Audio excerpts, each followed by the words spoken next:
Hora da política aqui no Itararé Notícias. Ari, novamente a mesa diretora da Assembleia Legislativa tem que recorrer à punição para que os deputados compareçam às sessões ordinárias? Pois é, isso acontece porque ao longo das últimas semanas, várias sessões do Poder Legislativo da Paraíba deixaram de acontecer em termos de ordem do dia, ou seja, da deliberação acerca de projetos e de requerimentos por conta da ausência de deputados em plenário. Muitos deputados chegavam cedo à Assembleia, registravam sua presença e depois saíam ao longo da sessão. E isso fez com que a Assembleia acumulasse uma grande quantidade de matérias à espera de deliberação. Periodicamente acontece isso. E foi convocada hoje uma reunião do Colégio de Líderes Partidários para tomar uma posição em comum com a mesa diretora. O presidente Adriano Galdino, ao final dessa reunião, comunicou que haverá o desconto na remuneração dos deputados que não estiverem presentes na ordem do dia. Ou seja, quem aparecer, bater o ponto, digamos assim, no começo da sessão, mas não estiver na ordem do dia, terá o salário descontado. A parte principal da sessão é justamente onde há necessidade de quórum, essa da ordem do dia.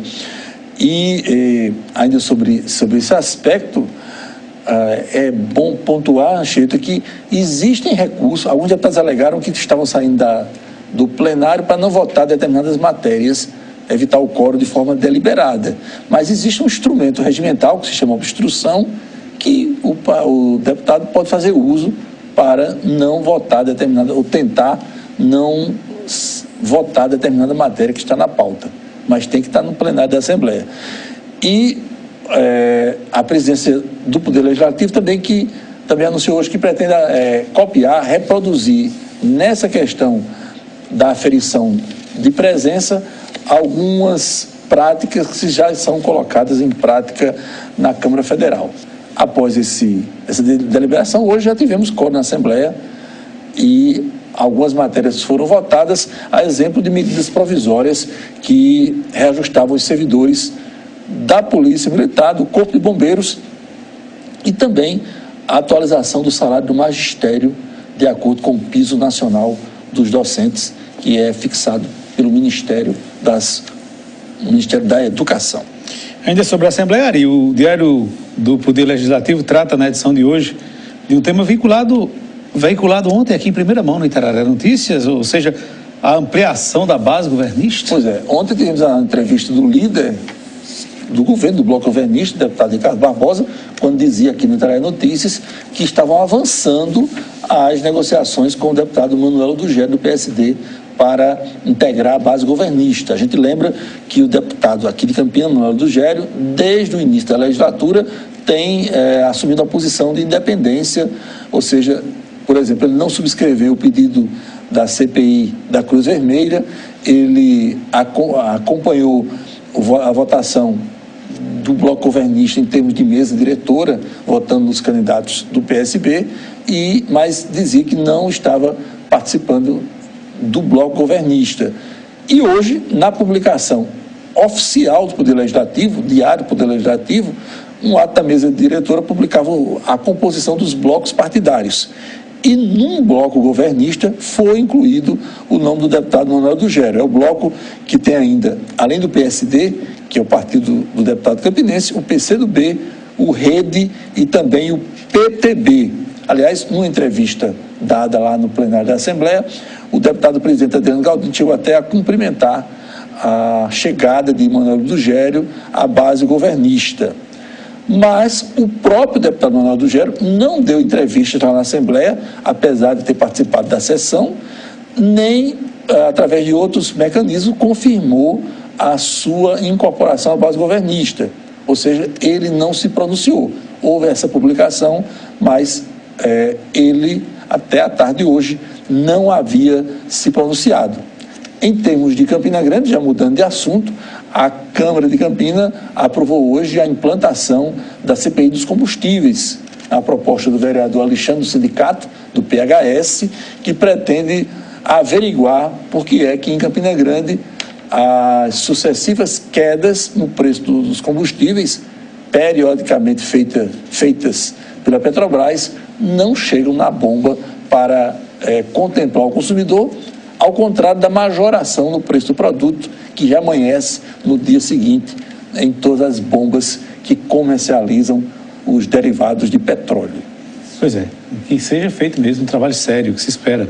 O destaque nacional hoje foi a participação do ministro Paulo Guedes num debate na Câmara Federal.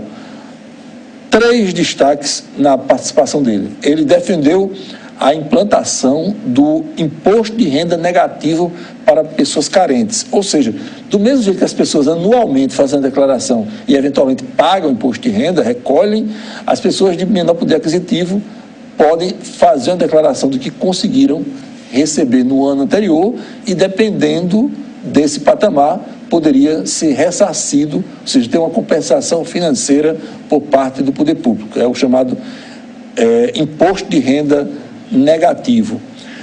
Paulo Guedes também chamou a atenção dos deputados, dizendo que o país atualmente gasta 10 vezes mais com previdência social do que com educação, o que, segundo ele, salta à vista que é algo incomum, que é uma anomalia do Brasil. 10 vezes mais com previdência do que com o orçamento da educação. E para demonstrar, segundo ele, que a reforma da Previdência atinge o andar de cima da economia brasileira, ou seja, os que têm um poder aquisitivo maior, Paulo Guedes exemplificou que no INSS, setor privado, a aposentadoria média está em R$ 1.400 por mês. E no Legislativo Federal, Congresso Nacional, a média das aposentadorias dos servidores efetivos está em R$ 28 mil por mês. É uma anomalia mesmo. Agora, parece que o clima esquentou por lá com os deputados da oposição, né? Tinha fila de deputados até fora do ambiente da comissão para fazer perguntas a Paulo Guedes. Houve uma faixa colocada de protesto lá, dizendo que o presidente Bolsonaro se aposentou desde os 33 anos de idade, uma queda de braço, mas o ministro encarou aí esse desafio. Segundo ele, é uma etapa necessária para ser cumprida na perspectiva de que essa reforma venha a ser votada até o final do atual semestre. Eu falei em imposto de renda negativo, mas o imposto de renda positivo, aquele anual, a declaração anual, está com seu prazo contando, vai até 30 de abril. Hoje foi divulgado um balanço em termos de Paraíba das 300 mil declarações esperadas até o final de abril. Até agora foram recebidas 83.500 declarações no estado. Bem, vamos saber agora como fica o tempo em